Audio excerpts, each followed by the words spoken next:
I never thought I would be saying that. It's not real, it's not real. We are finishing the ACOTAR series.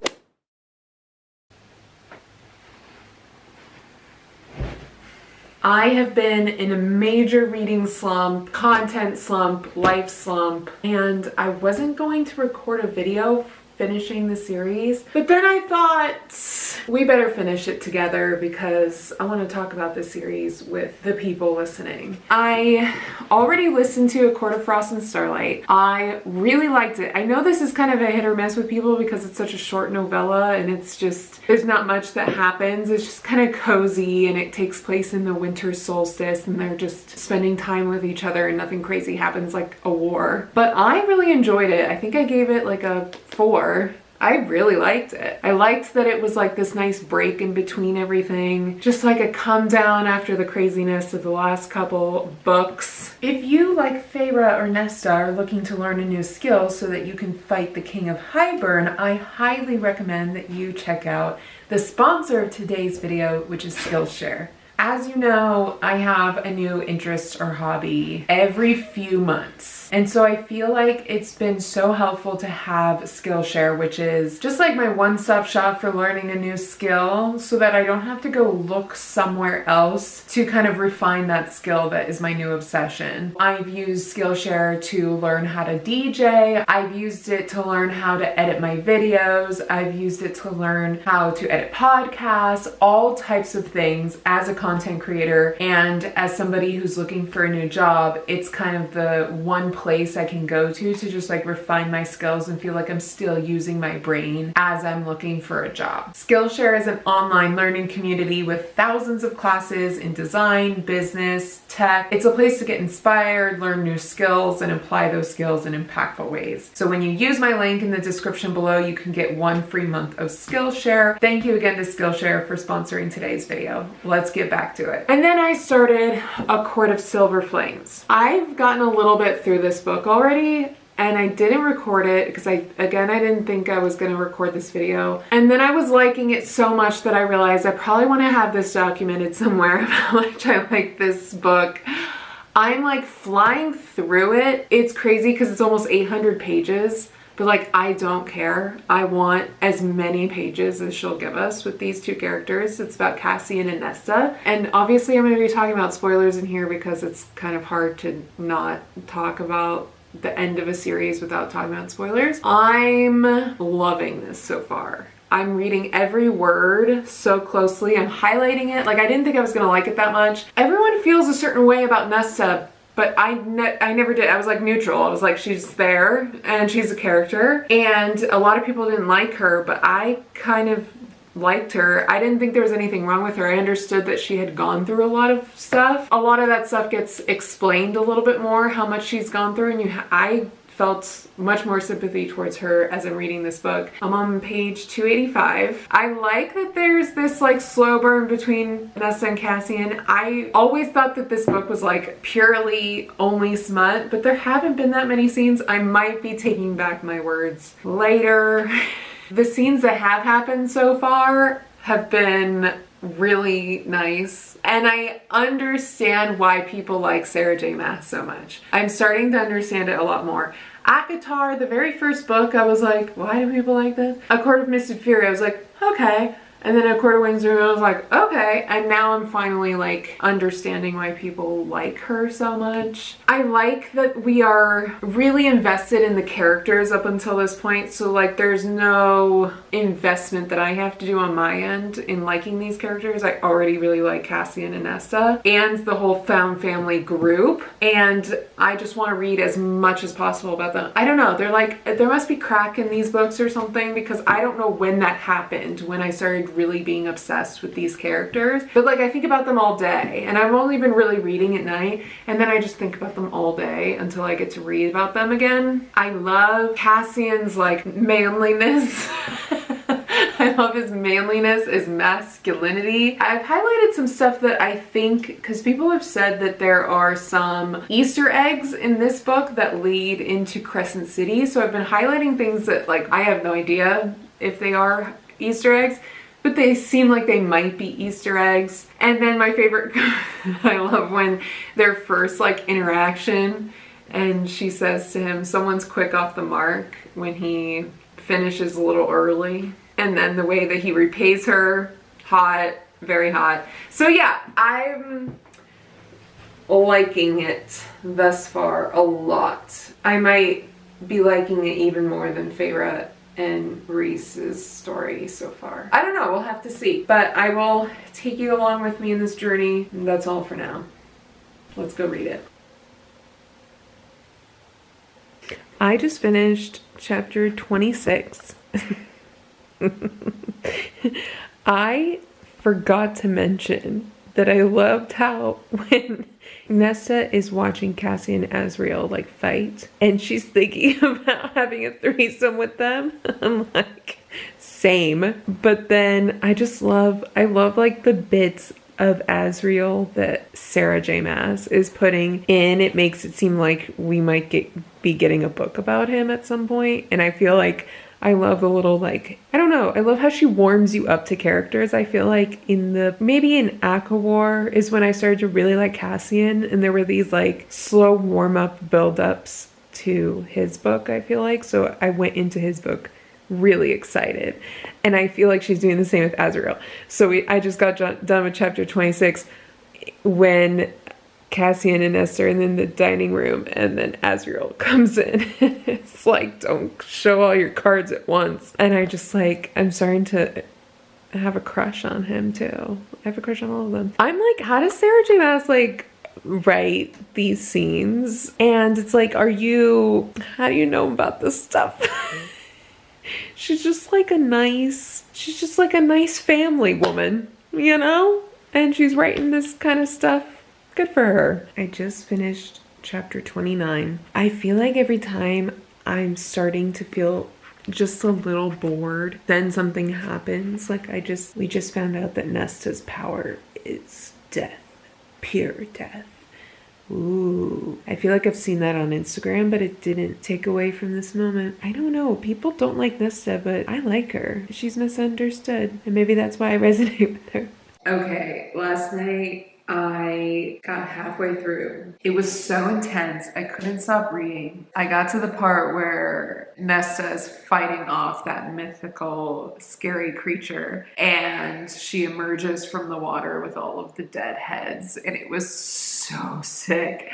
And I finished those chapters, and I was like gripped by those. And then I started going down a rabbit hole of trying to find the best fan art. I think this is the best Cassian picture, like by far. Hopefully you can see the creator in that. That's my favorite Cassian picture. I love this one for Nesta.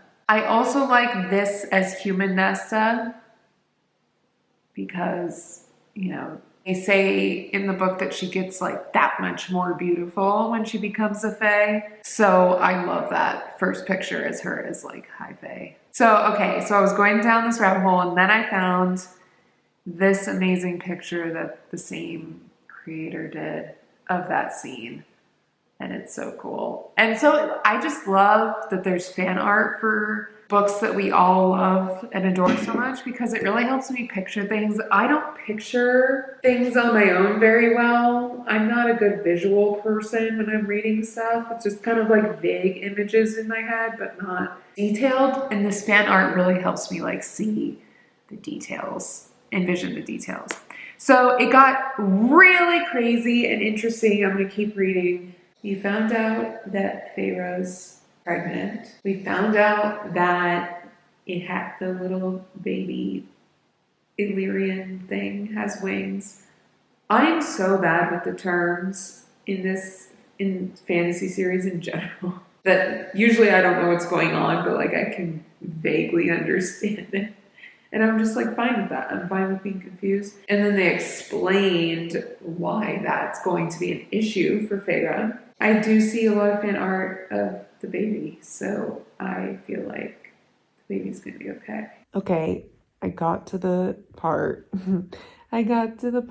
where he says, why should I say it? It's gonna sound so awkward if I I feel so like embarrassed. I got to the part where he says, put your hands on the headboard.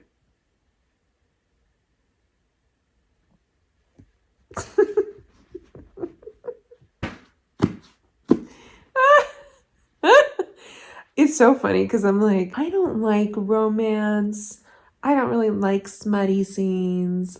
I could do without them. And then I enjoy it more than anything else that I read. So like, why deny myself the joy? Because here I am giggling.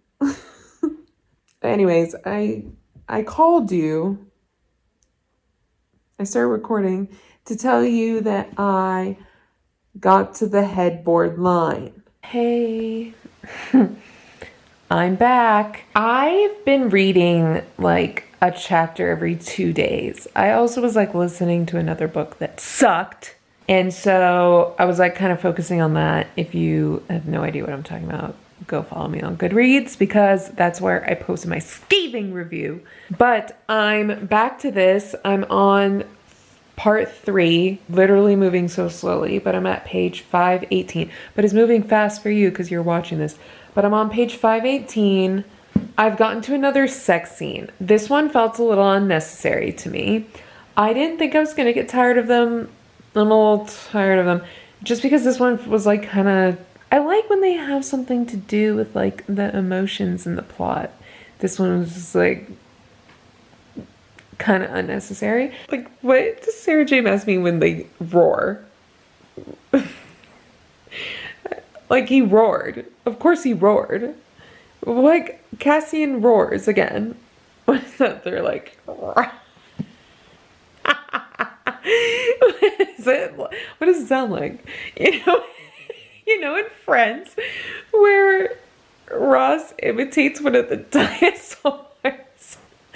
The student's like, what did it sound like? And he's like, I imagine it's something like this. And he goes,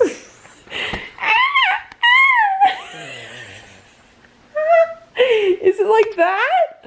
Oh my God. What does the roaring even sound like and mean?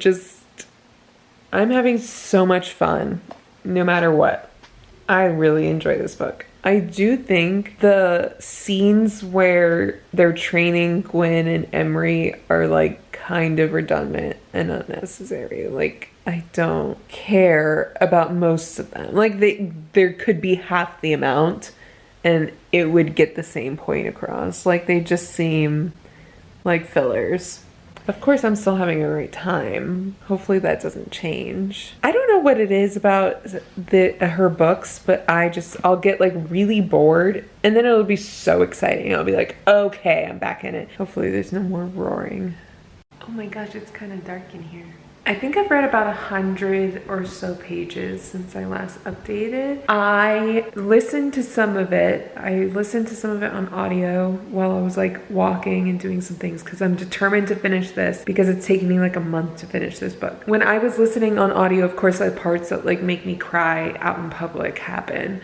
So that was that. Basically, when Cassian and Nesta have their moment of like romance finally, when before it's kind of just been about the sex and then this time it was about the romance. It was winter solstice where this happened. So I don't know, I just really like their story. There's something I connect to about it. And now Nesta and Gwen and Emery have been taken to the right. They've been like kidnapped and taken to the right. And then Cassian and Azriel are waiting to kind of rescue Eris from the queen. And Cassian is like, I want to go save Nesta, but I also can't because she needs to do this on her own. If I rescue her, she's gonna be pissed that I didn't allow her the chance to prove herself. Things are getting interesting. I feel like it's not as adrenaline. I don't know. There's not as much thrill as there was with ACOTAR. I was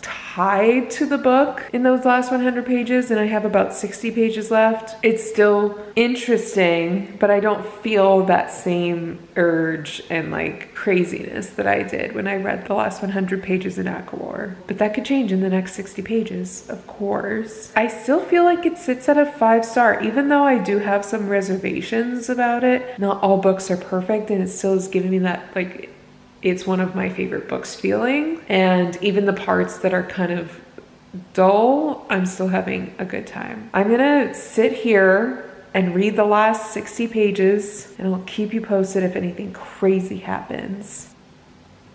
Okay. I've been wrong before and I was wrong again. It got intense. I have 40 pages left. I'm on chapter 71, page 711. I have some House of Wind background music playing. Cassian has been taken by the queen, and Koschia, you know who I'm talking about. And Nesta has sacrificed herself. So like everything's kind of a mess.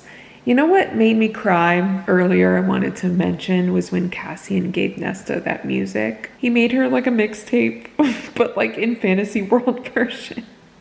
Oh man, that one got me. Oh, when Gwen and Emery were talking about their past, and that was really sad and disturbing. I love these. I mean, I've done it twice, Asimov and ACOTAR, and now I'm doing it with this book where I just sit on this couch and finish it and record myself, and it's so fun. So I hope you're enjoying it too. Oh no.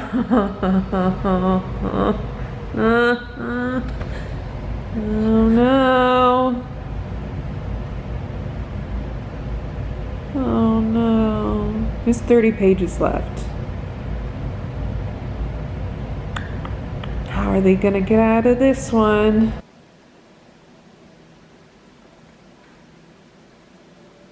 You know when you're just processing so many emotions that you can't even like process them or speak?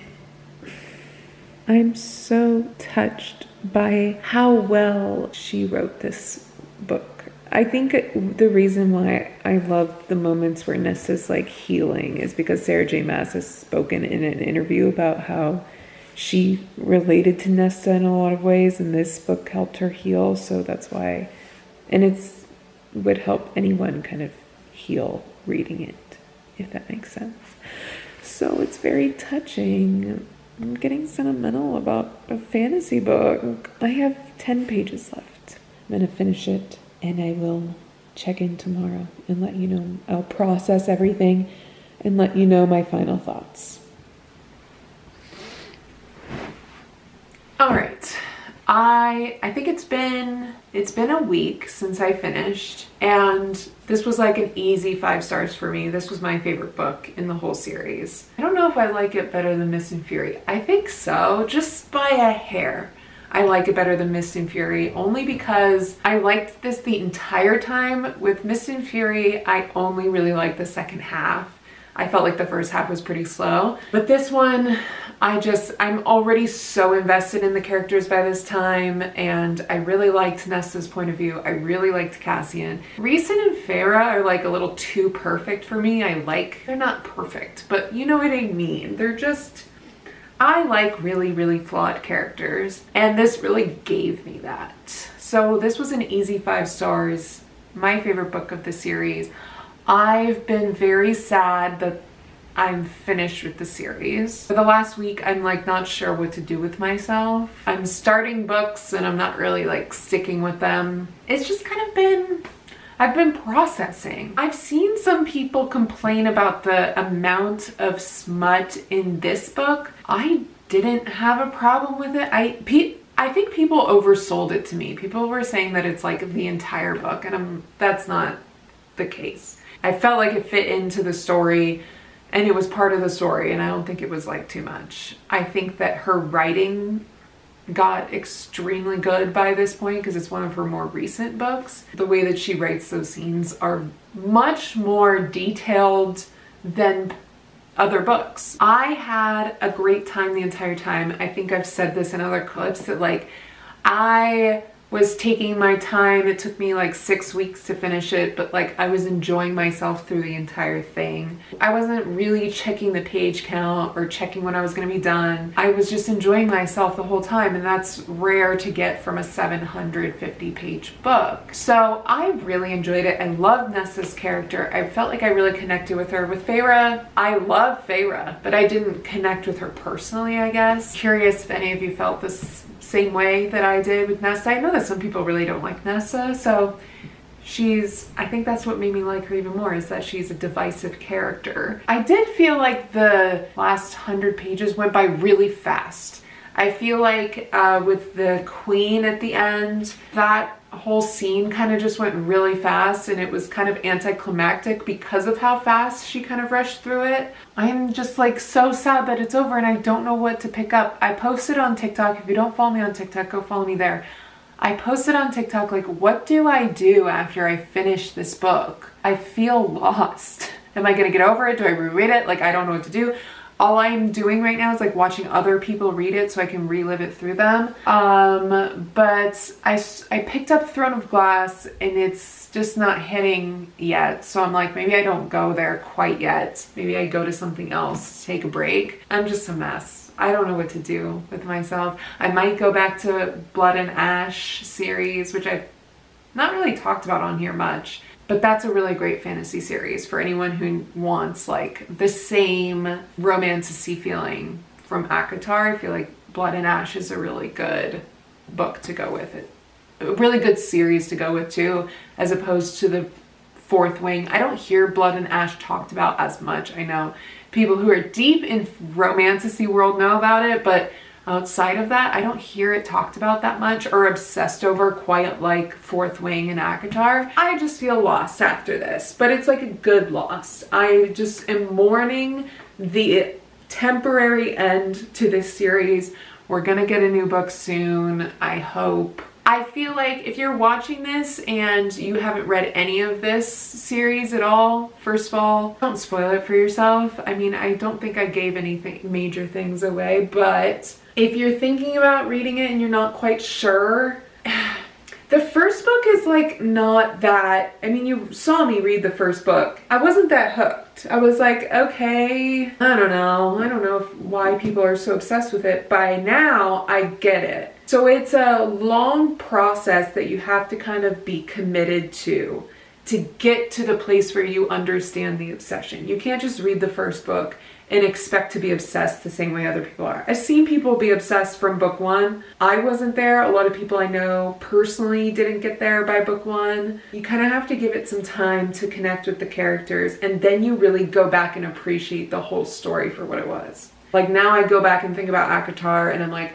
wow, I miss it. It was so good, but I didn't feel that in the moment. Yeah, if you're thinking about reading it, I highly recommend it. It's really fun. It's really interesting. It's your gateway into romantasy. It's just a fun ride if that's a ride that you want to go on. So yeah, loved it. Subscribe so that you can see me do whatever series I'm going to do next. Maybe Throne of Glass. I kind of want to do a full reading vlog of me doing Throne of Glass, Crescent City, other series that you recommend in the comments below. So let me know what you want to see first and maybe I'll go with that first. But yeah, this was a ride and I'm sad it's over. Thanks so much for watching.